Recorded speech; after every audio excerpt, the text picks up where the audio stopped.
हमारे मुख्य अतिथि महोदय का अभिनंदन करने के पश्चात मैं विनम्र निवेदन करूंगी आदरणीय राकेश शर्मा जी और आदरणीय मंजू छिल्लर जी से कि आप कृपया मंच पर अतिथियों के सम्मान हेतु पधारने का कष्ट करेंगे और आदरणीय प्रतिमा जी और आदरणीय सरोज जी आप उनके सहयोगी बनेंगे। आप लोगों का हार्दिक वंदन अभिनंदन। हम पुनः अपने मुख्य अतिथियों और अध्यक्ष महोदय जी का बहुत आभार व्यक्त करते हैं कि आपने अपना बहुमूल्य समय हमारे लिए दिया और हमारे काव्यांगन में आकर हमें कृतार्थ किया। सर्वप्रथम मैं आदरणीय राकेश शर्मा जी से निवेदन करूंगी कि आप अध्यक्ष जी परम श्रद्धेय महिनी राय जी का सम्मान करेंगे और उन्हें शॉल, कप व प्रतीक चिन्ह भेंट करेंगे। आदरणीय राकेश शर्मा जी गणतंत्र ध्वनि आने के लिए हमारे सबसे वरिष्ठ सदस्य बहुत बहुत वंदन, बहुत बहुत अभिनंदन। सर साइड आइए। इसमें देखिएगा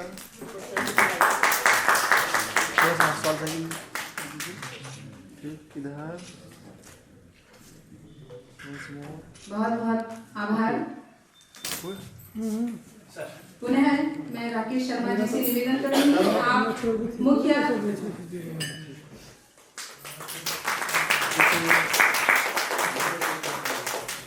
अतिथि महोदय श्री विजय विक्रम सिंह जी का अभिनंदन करेंगे, उन्हें शॉल, कप व प्रतीक चिन्ह भेंट करेंगे। सर हमारा सौभाग्य है कि हमें आपके आशीर्वचन सुनने को मिलेंगे। बहुत बहुत धन्यवाद। इधर सर ओके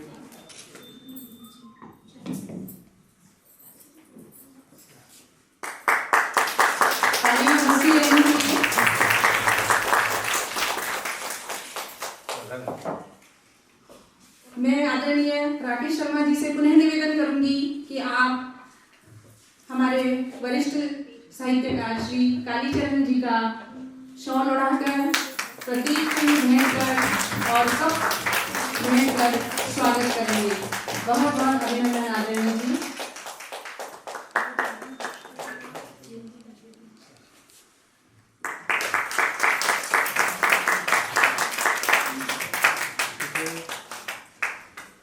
तालियां बजती रहनी चाहिए, फोटो खींचती रहनी चाहिए।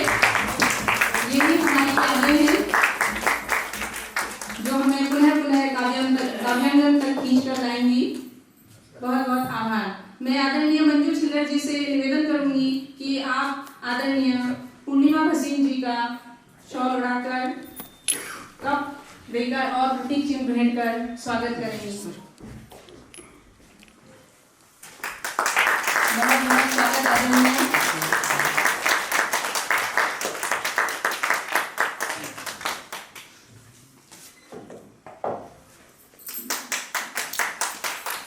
हेलो मैम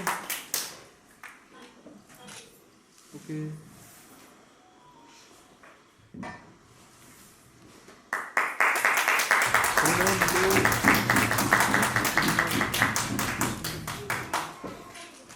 ओके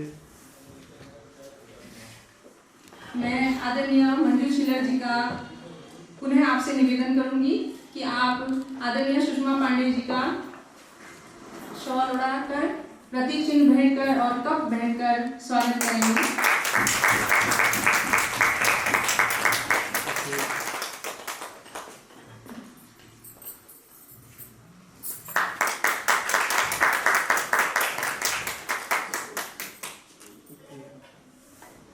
मैं आपसे पुनः निवेदन करूंगी कि आप मंच पर बने रहिए और आदरणीय मीनाक्षी गर्ग जी का शॉल, कप व प्रतीक चिन्ह भेंट कर सम्मान करें।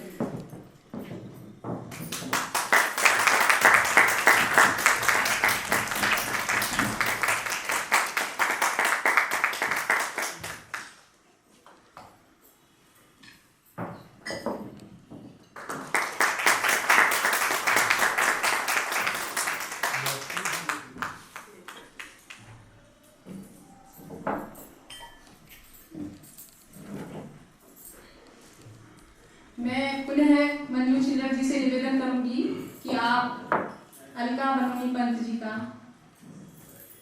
सम्मान करेंगे। शॉल प्रतिष्ठित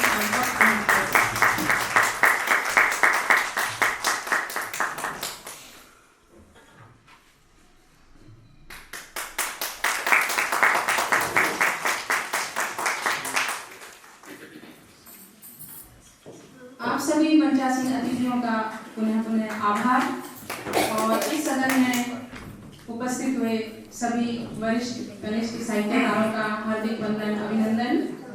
और अपने कार्यक्रम को आगे बढ़ाते हुए मैं अपने काव्यांगन के द्वितीय मजबूत स्तंभ आदरणीय विवेक गोयल जी से अनुरोध करूंगी कि आप काव्यांगन की अब तक की यात्रा से हम सभी को अवगत कराने का कष्ट करेंगे। आदरणीय विवेक गोयल।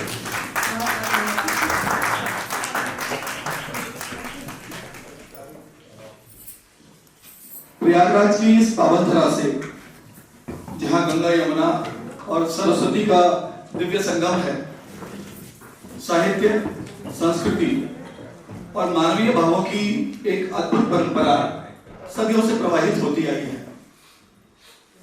उसी धरती पर आज हम सब काव्यगंध परिवार के वार्षिकोत्सव एवं तृतीय काव्यग्रंथ विमोचन समारोह में एकत्रित हुए।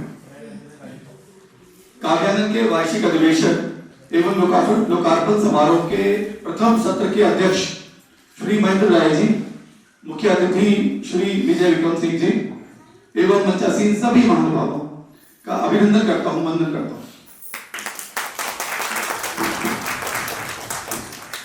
साहित्य मन की वह अभिव्यक्ति है जो दुख सुख, अनुभूतियों और संवेदनाओं को शब्दों में जीवंत कर देती है।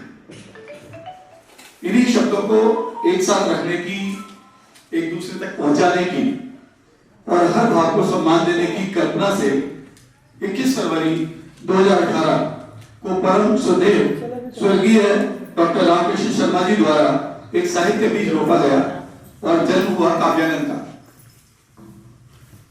शुरुआत में छोटे से दायरे में काम करते हुए यह मंच मन से मन, शब्द से शब्द और हृदय से हृदय जोड़ता चला गया। समर्पित प्रयासों और सतत रचनात्मकता के साथ यह अंकुर धीरे धीरे एक सशक्त वटवृक्ष के रूप में विकसित हुआ। आज काव्यांगन 12,000 से अधिक सदस्यों का एक व्यापक साहित्यिक परिवार है।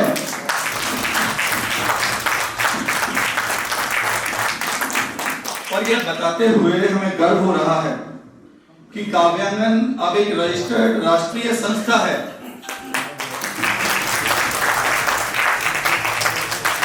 जो भारत के कोने कोने में साहित्य की ज्योति को प्रचारित कर रही है। काव्यांगन की एक महत्वपूर्ण विशेषता यह है कि यहाँ रचनाकार स्थापित हों या नवोदित, दोनों को समान मंच प्रदान किया जाता है।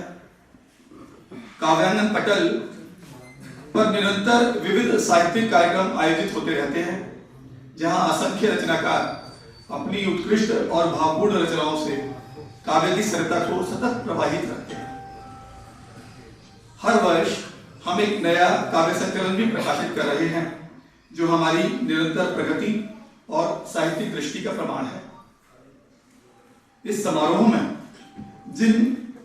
जिस काव्य ग्रंथ का विमोचन हम सबके समक्ष होने जा रहा है, उसमें 64 श्रेष्ठ रचनाकारों की रचनाएं संकलित हैं। भावों की विविधता और साहित्यिक उत्कृष्टता का सुंदर संगम है। आप सभी का हृदय से स्वागत करता हूं। इन सभी रचनाकारों के लिए जोरदार तालियां होनी चाहिए। और इस यात्रा के संचालन और सफलता के मूल में हमारी एक सशक्त टीम है, जब सभी आप लोगों से ही मिलकर बनती है। संचालन समिति के सभी सदस्यों का मैं हृदय से आभार व्यक्त करता हूं। और यह सही समय है कि एक बार मैं उन सबका नाम इस मंच से लूं। श्री रमापति त्रिवेदी जी, कालियावती रवि से, डॉक्टर राकेश शर्मा, श्री राजकुमार रतपुरिया, श्री मुक्तिलाल त्रिपाठी, श्रीमती शिवजी सिंह, श्री नवकिशोर सिंह, श्री महेंद्र राय, श्रीमती सरोज शर्मा, श्रीमती अंतिमा सिंह, श्रीमती मीना खन्ना, श्रीमती प्रतिभा पाठक, श्रीमती साधना यादव, श्रीमती मंजू छिल्लर, श्री राजेश कुमार सिंह, श्रीमती सुमन सिंह याशी और इस वर्ष नई ऊर्जा के साथ जुड़ी डॉक्टर चंद्रा सिन्हा और श्री राजेंद्र दिवाकर जी। इसके साथ ही हमारे ग्रुप एक्सपर्ट भी काव्यानंद परिवार की मजबूती का आधार हैं, जो लगातार मंच को सुचारू और सार्थक बनाए हुए हैं। मैं विवेक गोयल की इस संचालन समिति का एक छोटा सा भाग हूं और यह मेरे लिए सौभाग्य की बात है कि इस अद्भुत साहित्यिक परिवार का इसकी सेवा कर पा रहा है। काव्यानंद केवल एक साहित्यिक मंच नहीं, यह विचारों की स्वतंत्रता, रचनात्मकता, इसकी ऊर्जा और सकारात्मक संवाद की पहचान है। हमारा संकल्प है हर रचनाकार को उसकी आवाज को मंच देना, हर भाव के सौंदर्य को सहेजना और साहित्य की इस अविरल धारा को युगानुकूल साधनों के साथ आगे बढ़ाते रहना। आप सभी की सहभागिता, सानिध्य और स्नेह इस यात्रा का सबसे बड़ा प्रमाण है, उसकी शक्ति है। आइए हम सब मिलकर संकल्प लें, काव्यानंद की लौ यूं ही प्रज्वलित रखें और शब्दों का यह उत्सव आने वाले हर वर्ष में और अधिक उज्जवल हो। तो जरा एक बार जोर से तालियां बजाकर बताइए, क्या काव्यानंद आपके मन को छूता है? बस यही तालियां, यही भाव और यही विश्वास काव्यानंद की असली खूबी है। आप सभी का इसमें सहभाग करता हूं। जय हिंद, जय काव्यानंद।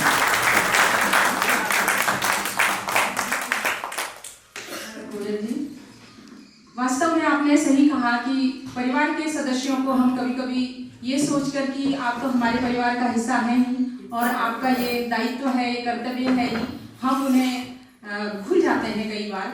आज आपने उन सबका स्वागत कर और उन सबका सम्मान बढ़ाया है और मैं भी सभी सदस्यों को हार्दिक प्रणाम निवेदित करती हूँ, वंदन करती हूँ, अभिनंदन करती हूँ। मैं अपने इस मंच से श्री वीरेंद्र पाठक जी, वरिष्ठ इलेक्ट्रॉनिक मीडिया पत्रकार, भारद्वाज प्रतिमा की स्थापना करने वाले और श्री राम वन गमन मार्ग के संयोजक, राष्ट्रीय सनातन संस्कृति के पोषक, आपका बहुत बहुत वंदन अभिनंदन करती हूँ। आप सभी तालियों के साथ स्वागत करेंगे आदरणीय श्री वीरेंद्र पाठक जी का। बहुत बहुत अभिनंदन आदरणीय जी और बहुत बहुत आभार कि आप हमारे काव्यानंद में पधारे और आपने हमें अनुमोदित किया, इसके लिए आपका बहुत बहुत आभार।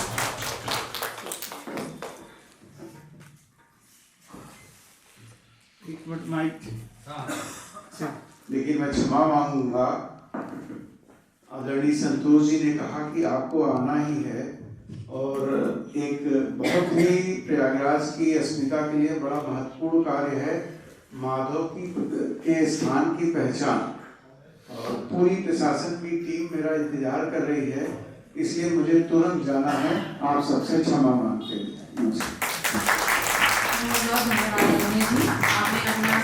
गोपाल दास नीरज जी ने कहा था कि आत्मा के सौंदर्य का शब्द रूप है काव्य, मानव होना भाग्य है और कवि होना सौभाग्य।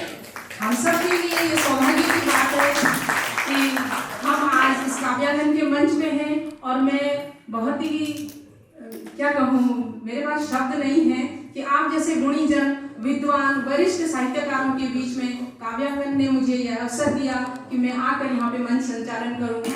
मैं अभी सीखने के और अग्रसर हूँ और सीखने की कोई न तो उम्र होती है और न समय होता है, हम निरंतर सीखते रहते हैं। मुझे भी आप लोगों से आपका आशीर्वाद प्राप्त होगा, आप लोगों से सीखने के लिए बहुत कुछ मिलेगा।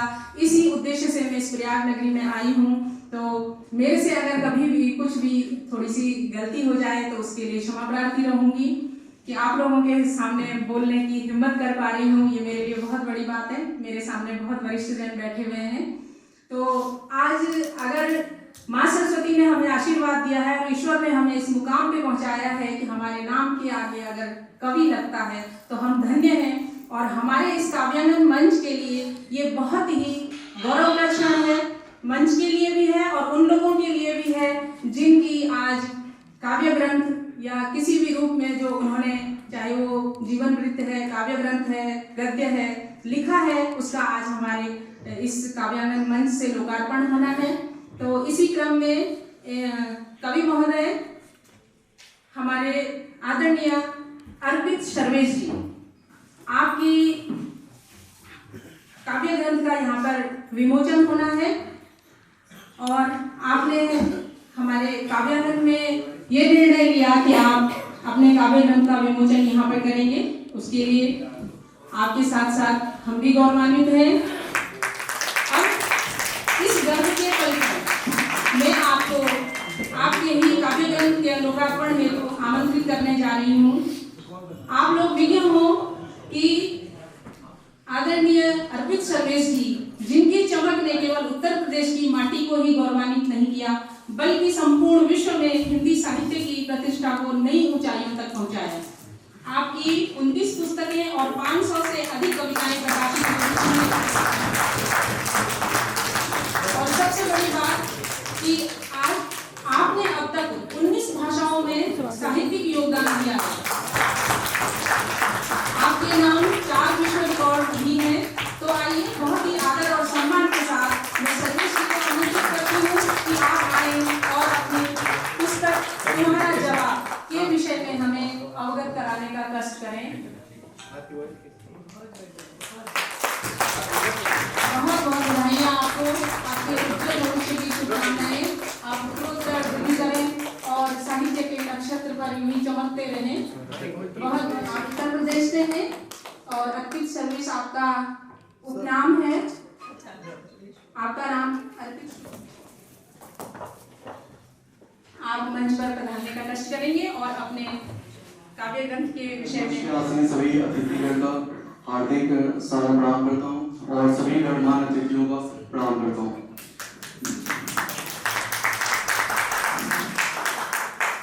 मेरा नाम अर्पित शुक्ला और एक लेखक के तौर पर मेरा नाम अर्पित सर्वेश है। मेरी अब तक की 29 पुस्तकें प्रकाशित हो चुकी हैं, 500 से ज्यादा कविताएं हैं और मैंने 4 विश्व रिकॉर्ड बनाया है जो पूरे विश्व में कोई नहीं बनाया है। और भी बहुत सी उपलब्धियां हैं, बहुत समय लग जाएगा गिनाने लगेगी तो। और साहित्य से मेरा जुड़ाव ऐसा नहीं है कि पहले से था, अचानक माता सरस्वती की कृपा हुई और मन में भाव आया कि अपने विचारों को शब्दों के जरिए भारत के दुनिया के हर एक कोने में हर एक व्यक्ति तक मैं पहुंचा सकूं। और मुझे माता सरस्वती ने आशीर्वाद दिया और मैंने उस अपनी सोच को जो मेरी थी कि हर एक व्यक्ति के जीवन में कुछ न कुछ समस्याएं रहती हैं या कुछ मुश्किलों से वो जूझता रहता है जीवन भर, शुरुआत से लेकर अंत तक। तो उन चीजों को मैंने अपनी ये जो पुस्तक है तुम्हारा जवाब, उसमें मैंने 54 प्रश्नों के उत्तर मैंने लिखे हैं जो हमारे आपके जीवन में जरूर आएगा वो प्रश्न, और उस प्रश्न का बिना उत्तर जाने हम अपने जीवन को सही राह पर नहीं ले जा सकते। तो मैंने छोटी सी कोशिश की है कि उन सवालों के जवाब को जो आप लोगों के मन में सवाल, हर एक व्यक्ति के सवाल हैं उस किताब में, और उसका मैंने जिस तरह से उत्तर दिया है वो आप लोगों को बहुत सही सार्थक लगेगा। तो एक छोटी सी कोशिश की मैंने और आज उसके विमोचन पर आप सभी को मैं सादर प्रणाम करता हूँ कि आप लोग उपस्थित हैं और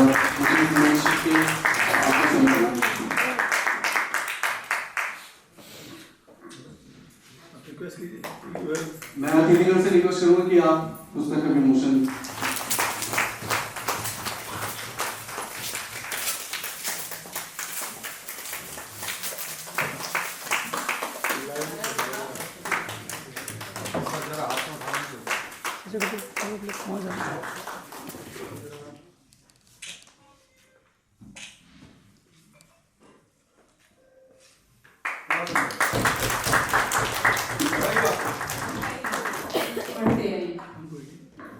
इसी क्रम को आगे बढ़ाते हुए मैं, जैसे कि आप सभी जानते हैं, आप सभी शब्द शिल्पी हैं और अपने अनुभवों को शब्दों में ढालने की कला में आप सभी माहिर हैं, इसमें कोई दो राय नहीं है।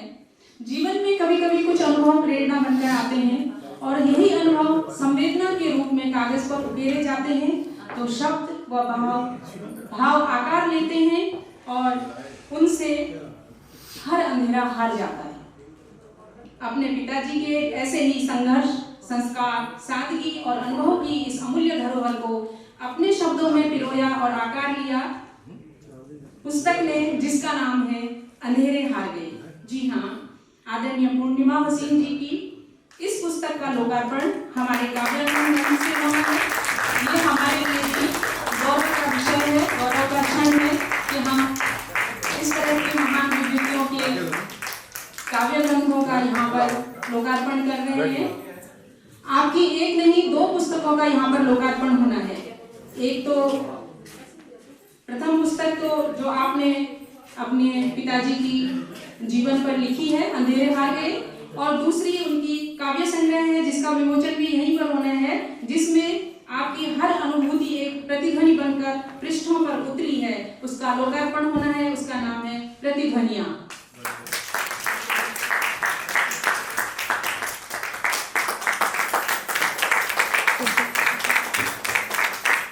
आपकी दोनों पुस्तकों के लिए काव्यानंद परिवार आपको हार्दिक बधाई देता है और शुभकामनाएं अर्पित करता है।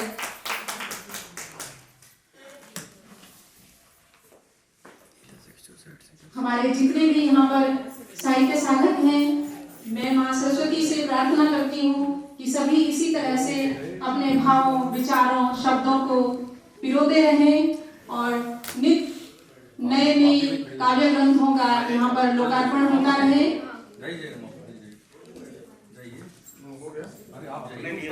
आइएगा, सभी आइए।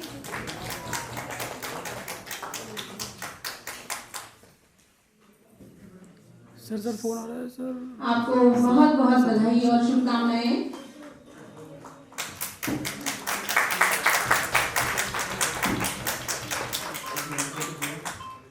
मैं आदरणीय पूर्णिमा जी से निवेदन करूंगी, बोलिए, विमोचन कीजिए।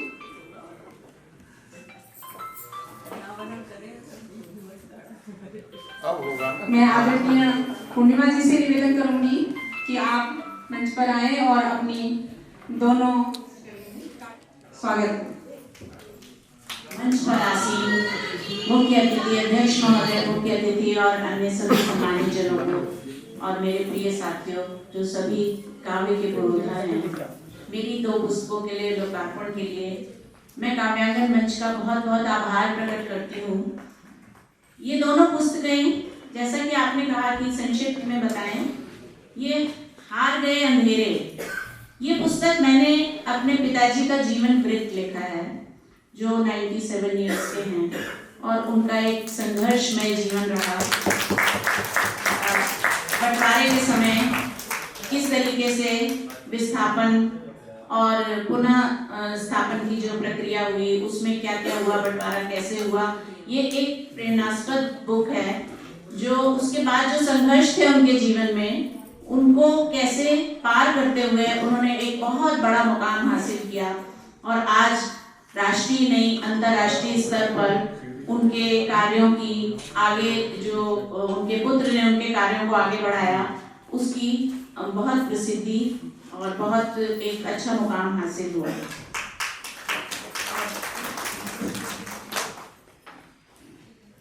आप कहें तो मैं इस पुस्तक की कुछ लाइनें आपको बताऊं। दूसरी पुस्तक मेरी प्रतिध्वनियां, जो मेरा काव्य संग्रह है। यह प्रतिध्वनियां मेरे मन की ध्वनियां हैं। मैंने जो भी अभी तक लिखा और प्रस्तुत किया, काव्यांगन ने बहुत कुछ सिखाया हमको, तो उसी तरीके का एक काव्य संग्रह है प्रतिध्वनियां। मुझे पाठकों का प्यार मिलेगा, आप सब लोगों की प्रशंसा मिलेगी, ऐसा मुझे विश्वास है।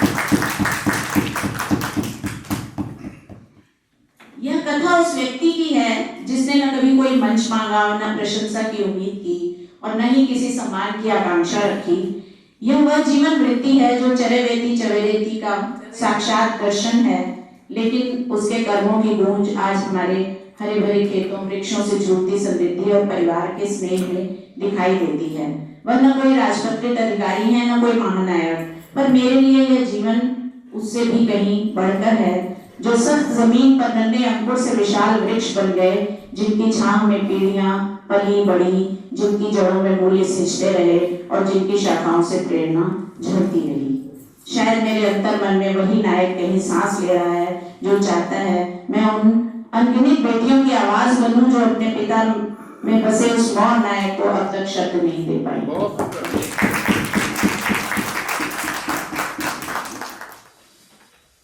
पुनः पुनः हमारे काव्यांगन के पटल पर इसी तरह से पुस्तकों का लोकार्पण होता रहे और हमारे काव्यांगन की ख्याति, हमारे काव्यांगन का जो हिंदी के प्रति प्रेम है वो उत्तरोत्तर बढ़ता रहे और पूरे विश्व में यह काव्य का आंगन बनकर अपनी काव्यमय प्रस्तुतियों से चमके, निखरे, प्रभावमान हो, ऐसी हमारी शुभकामनाएं हैं।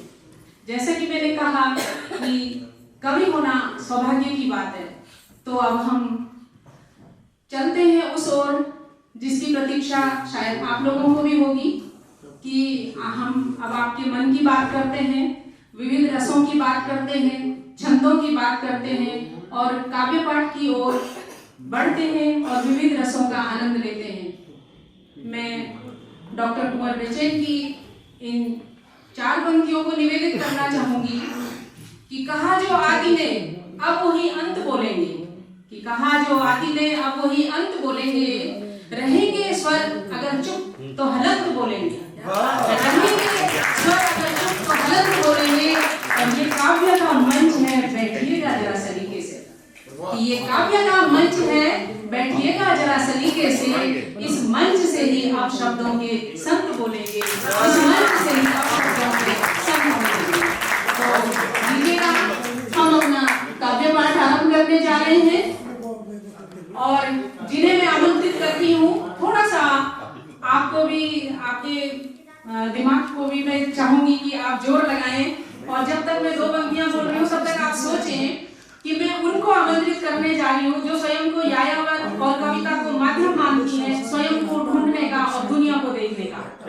आप विभिन्न मंचों पर नियमित काव्य पाठ करती आई हैं, आपकी अनेक पत्र पत्रिकाओं में रचनाएं प्रकाशित हुई हैं, काव्यांगन के काव्य ग्रह शब्द साक्षी हैं, वह हर कदम साथ है कि आप साथी रही हैं। आपका मानना है कि काव्यांगन ने आपको पंख दिए हैं उड़ने के लिए, तो मैं चाहती हूँ कि आप इस काव्यांगन के मंच पर अगर उसने पंख दिए हैं तो उड़िए, खिलखिलाइए, हंसिए, बोलिए और अपने को एक्सप्रेस करना, बोलूंगी मैं, सॉरी मैं हिंदी, शुद्ध हिंदी को बोला भूल गई हूँ, व्यक्त करना, तो अभिव्यक्त करने की कृपा करेंगे। तो बहुत ही आदर और सम्मान के साथ फरीदाबाद से हमारे बीच पधारी आदरणीय सुषमा पांडे जी, आप आइए और सुषमा से काव्यांगन को प्रफुल्लित करें। आदरणीय सुषमा जी,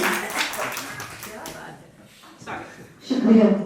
ये मेरे लिए भी बड़ा ही रस है, मुझे लगा कि नहीं ये मैं तो नहीं हो सकती, तो यायावर से ही समझ गए। तो मेरी पंक्तियों से मैं शुरू करती हूँ। मैं बनी हूँ, मैं बुनी हूँ, मैं बनी हूँ, मैं बुनी हूँ, दुख के धागों से इसलिए।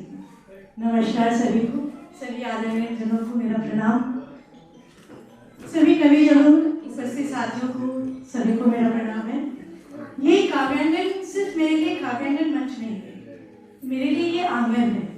बिल्कुल उसी तरह जैसे एक लड़की अपने मायके आती है और आंगन में घूमती है, बिल्कुल वही आंगन का भाव मुझे यहाँ आके होता है और मैं हर बार इस पंक्ति को कहती हूँ कि काव्यांगन मेरे लिए आंगन है।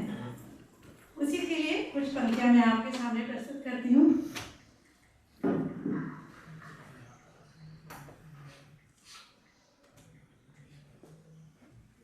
कहते हैं सुंदरता बड़ी सुंदर चीज है, तो मैंने कहा सुंदरता सुंदर, सुंदरता फुर्सत की चीज है, सुंदरता फुर्सत की चीज है।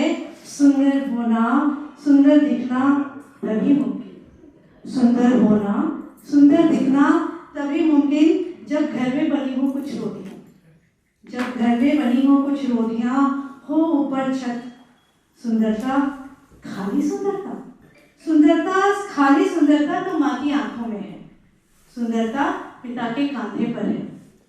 बाकी सुंदरता आपकी हैसियत तय करती है, बाकी सुंदरता आपकी हैसियत तय करती है। सुंदरता बगीचे की नकली नहीं, सुंदरता बगीचे की नकली है। सुंदर तो जंगल होते हैं, सुंदर तो जंगल होते हैं। देखे तुमने कभी जंगली फूल, देखे हैं तुमने कभी जंगली फूल, बड़े प्यारे होते हैं। शीशे नहीं दिखाते सौंदर्य, शीशे नहीं दिखाते सौंदर्य, सुंदरता तो आंखों में होती है, सुंदरता तो आपको भी मिलती है। शुक्रिया। कुछ करते हैं आप लोगों के साथ। शुक्रिया। बस अगले मोड़ पर सुकून होगा, बस अगले मोड़ पर सुकून होगा। चल चल थोड़ा सा और चलते हैं, चल कि अगले मोड़ पर राह खड़ी है, चल कि अगले मोड़ पर राह खड़ी है। सुकून का पल लिए चल के बस जरा सा, चल के बस जरा सा और थोड़ा सा उस मोड़ पर बदल जाएगी, सुधर जाएगी जिंदगी। बस कि जरा और चल उस मोड़ पर बदल जाएगी, सुधर जाएगी जिंदगी। चल कि यही तो तेरे बस में है, चल कि यही तो तेरे बस में है। तो अब तक भी तो चली ना, तो चल बस थोड़ा और चल। क्या बात है, बहुत सुंदर।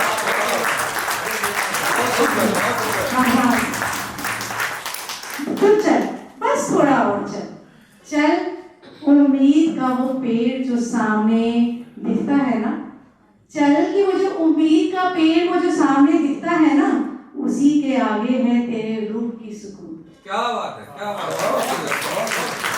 आभार। दिखता है ना आगे वो पेड़, बस तेरे रूह की सुकून।